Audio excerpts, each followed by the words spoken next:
O sonho de um homem ridículo, de Fyodor Dostoiévski. Terceira parte. Dizia eu que me deixara adormecer sem dar por isso. Parecia-me que não fazia outra coisa senão continuar a meditar acerca desses problemas. De repente, pego no revólver. Isto é, pareceu-me que pegava nele em sonhos. E aponto ao coração. Ao coração e não à cabeça. Quando afinal eu decidira antes meter uma bala na cabeça. Irrevogavelmente na cabeça. E, para melhor precisão ainda, na fonte direita. Depois de apoiar o cano contra o peito, esperei um segundo. Apenas um segundo. E a luz, a mesa e a parede começaram imediatamente a cair-me por cima e a dançar. Apertei rapidamente o gatilho. Costumamos sonhar às vezes que nos despenhamos de uma grande altura ou que nos matam ou nos batem. Mas não sentimos nenhuma dor, nesses casos. A menos que uma pessoa se magoe na cama. Nesse caso, sim, sentimos uma dorzinha que nos acorda. Pois foi isso mesmo que me aconteceu no meu sonho de então. Não senti dor, mas pareceu-me que, por causa do tiro, tudo em mim se despedaçara e de repente se desfazia, e tudo à minha volta ficava mergulhado numas trevas pavorosas. Quedei-me quase cego e mudo, e compreendi que estava estendido sobre qualquer coisa dura, de cara para cima, e não via nada, nem podia fazer o menor movimento. E à minha volta passavam pessoas que gritavam.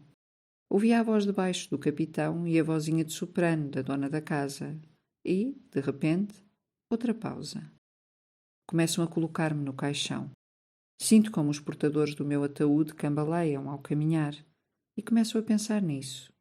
E logo depois tomo pela primeira vez consciência de que estou morto, de que sou um defunto, do que não tenho a mínima dúvida, de que não vejo nem posso mover-me, se bem que, apesar de tudo, sinta e pense. Mas não tarda que me resigne e, como costumamos fazer nos sonhos, aceito a realidade sem ripostar. E eis que me arrojam a uma cova profunda e me enterram.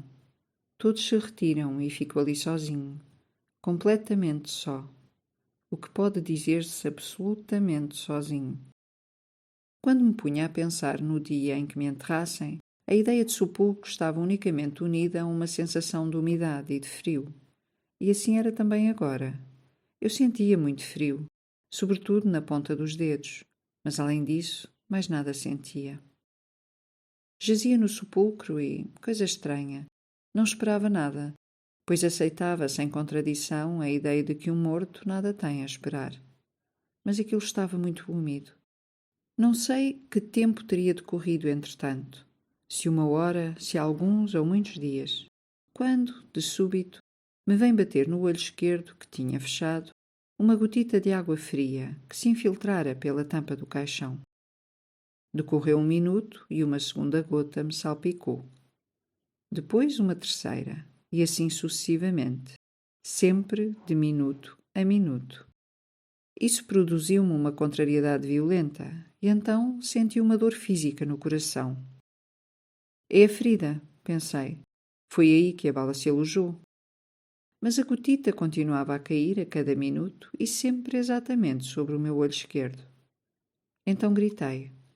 Não com a minha voz, visto que não podia fazer movimento algum, mas com todo o meu ser, para o autor de tudo aquilo que me sucedia. Oh, quem quer que sejas, se é que existes e há alguma coisa de mais razoável do que aquilo que está a acontecer-me, ordena-lhe também que imponha aqui o seu domínio. Mas se queres castigar-me pelo meu insensato suicídio, com a insensatez de continuar a existir, fica sabendo que nada do que me esteja reservado pode comparar-se com o desprezo que eu sentirei em silêncio, ainda que a minha tortura e o meu martírio possam durar milhões de anos.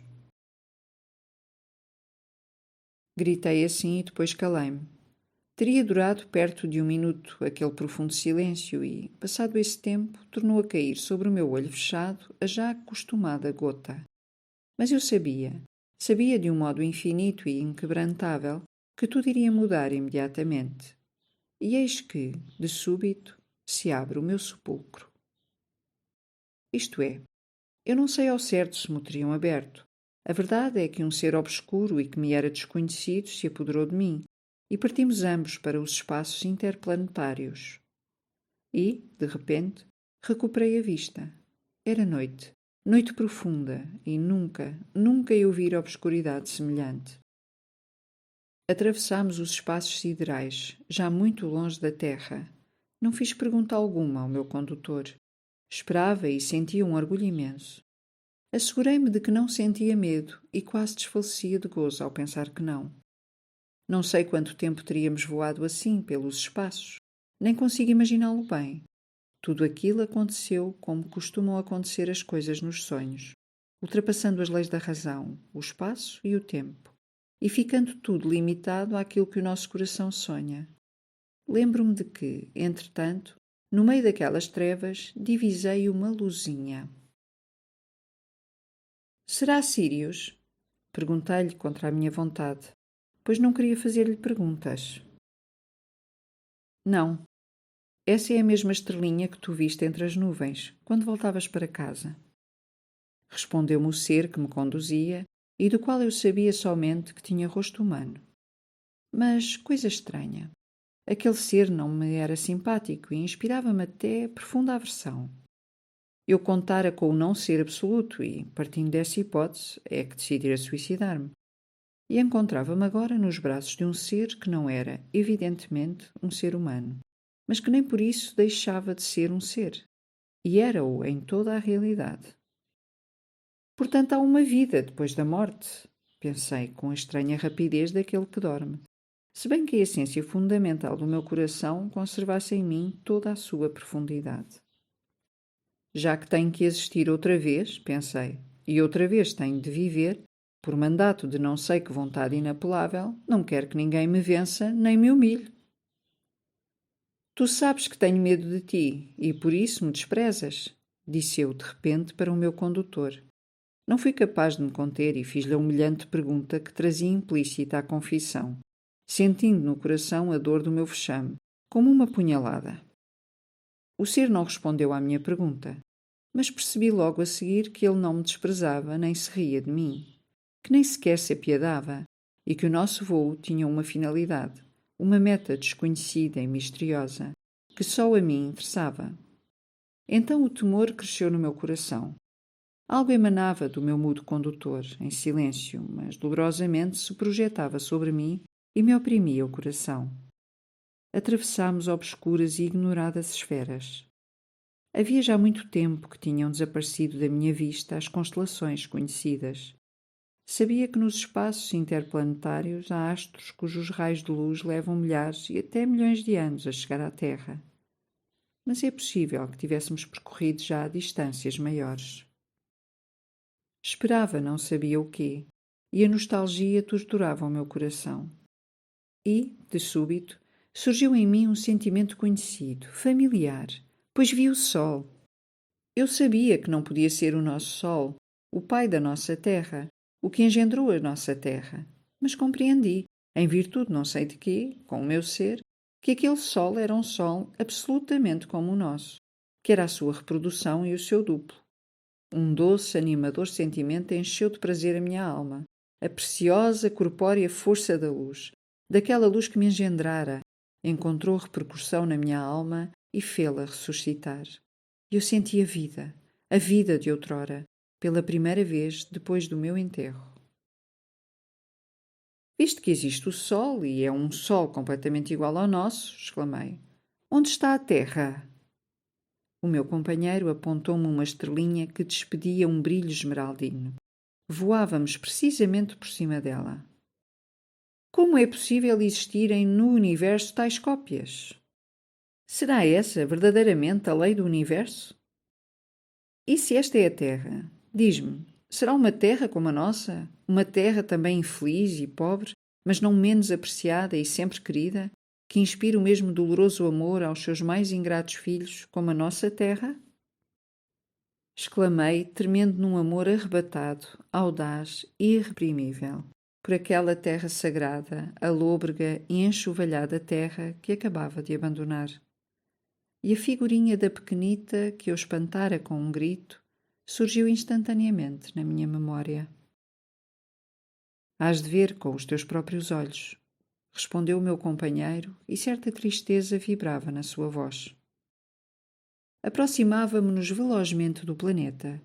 Este agigantava-se diante dos meus olhos. Podia já distinguir os oceanos, perceber depois os contornos da Europa, e eis que no meu coração acorda uma grande e sagrada inveja. Como poderia existir uma cópia e qual a finalidade da sua existência? Eu amo e só posso amar a terra que acabo de deixar, na qual perduram ainda as gotas daquele sangue que, ingrato, derramei ao desprender-me da vida. Mas nunca, nunca deixei de amar a nossa terra, e talvez até aquela noite em que a abandonei fosse o momento em que a amei mais apaixonada e dolorosamente. Existe também a dor nesta nova terra? Dar-se-á o caso de que, na nossa, só possamos viver com a dor ou graças a ela?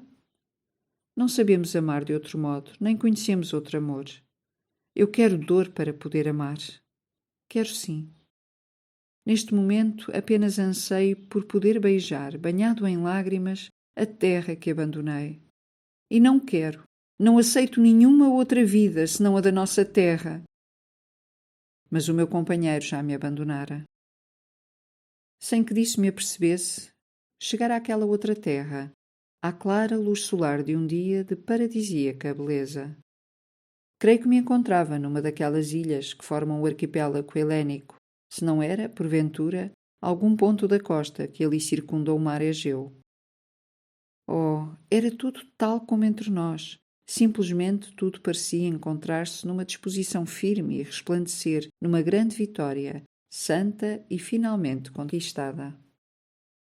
O mar suave de um azul escuro batia suavemente contra o litoral e cingia-se contra ele com um imenso, visível e quase inconsciente amor. As árvores sombrias apareciam em todo o esplendor da floração, e estou convencido de que as suas folhas inumeráveis me davam as boas-vindas com o seu leve e amistoso sussurro, murmurando-me ignoradas palavras de amor. A relva ostentava uma verdura muito fresca e brilhante. Os pássaros cruzavam em bandos pelo ar e os mais pequenitos pousavam, sem ponta de medo, nos ombros e nos braços e davam-me alegres pancadinhas com as suas asitas trêmulas. E, finalmente, eu olhava e reconhecia também os homens daquela terra feliz. As pessoas chegavam-se a mim espontaneamente, rodeavam-me e davam-me beijos. Eram filhos do sol, filhos do seu sol. Oh, e como eram bonitos! Nunca eu vi na nossa terra homens tão belos. Quando muito poderemos encontrar nas crianças, nos seus mais tenros anos, um reflexo fraco e longínquo de semelhante formosura. Esses homens felizes tinham o rosto claro e luminoso. Nesses rostos transparecia a inteligência e um saber que, permita-se a expressão, parecia completo até à tranquilidade e, no entanto, esses rostos respiravam um alvoroço especial. Tanto as palavras como a voz desses homens demonstravam uma alegria pueril. Oh, ao primeiro olhar que pousei naqueles rostos, compreendi logo tudo, tudo! Aquela era a terra não manchada pelo pecado original, na qual viviam homens que não haviam pecado e viviam num paraíso idêntico àquele em que, segundo todas as tradições da humanidade, viveram os nossos primeiros pais antes da queda, sem a mínima diferença, a não ser que a terra inteira era, por todo o lado, um só e mesmo paraíso. Aqueles homens aproximavam-se de mim com afetuosidade, sorriam-me e acariciavam-me, conduziram-me ao seu lar e todos se esforçavam à porfia por me tranquilizar. Oh, não me faziam pergunta alguma, pareciam saber tudo e só ansiavam por afugentar do meu rosto, o mais depressa possível, todo o vestígio de dor.